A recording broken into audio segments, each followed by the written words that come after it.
My name is Vanity, and my presentation is on diffuse fatty infiltrate of the liver.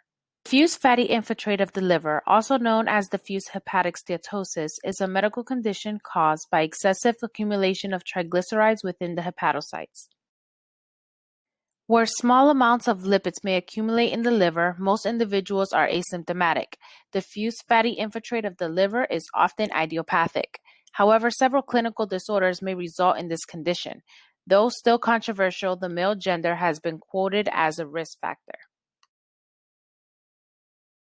Most patients with diffuse fatty liver infiltrate present a history of long-term alcohol use. They will most likely be overweight, obese, and may be known as diabetic patients or have a positive family history of diabetes. In some cases, individuals may have a history of nutritional variations such as overnutrition or undernutrition. The amount of fatty acids or triglycerides in the hepatocytes depends on the balance between the processes involved in the delivery and removal to and from the liver.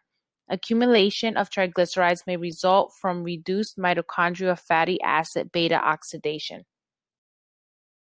Secondly, this may also result from a rise in the intrahepatic fatty acid synthesis or enhanced triglycerides delivery to the liver.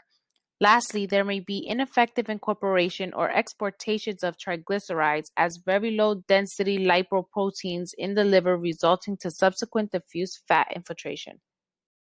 Alcohol use interferes with metabolism and the triglyceride delivery removal mechanisms, predisposing the user to develop diffuse fat infiltrates. Fatty liver infiltrates develop in all persons who consume more than 60 grams of alcohol per day. Non-alcoholic fatty liver disease is the most common cause of diffuse fatty liver.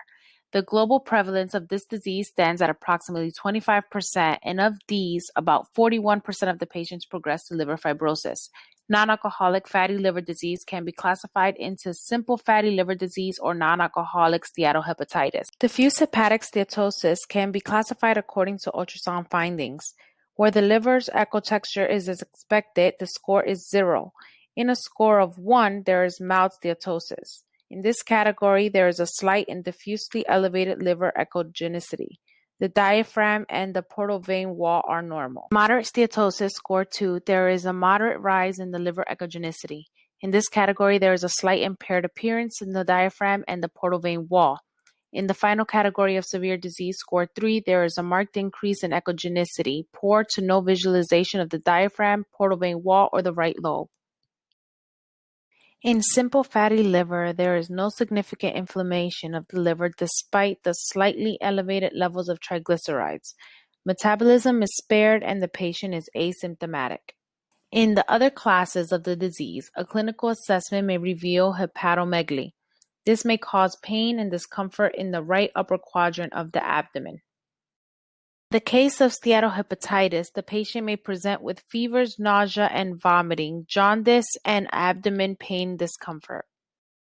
As cirrhosis sets in, the patient may develop portal or full-blown hypertension, and splenic involvement results in hepatosplenomegaly. Radiological examination scanning has low sensitivity as a diagnostic method for fatty liver infiltrate diagnosis. They are only reliable in the diagnosis of moderate to severe cases of steatosis. In this case, the liver parenchyma appears hyperechoic when compared to the echo texture of the renal cortex.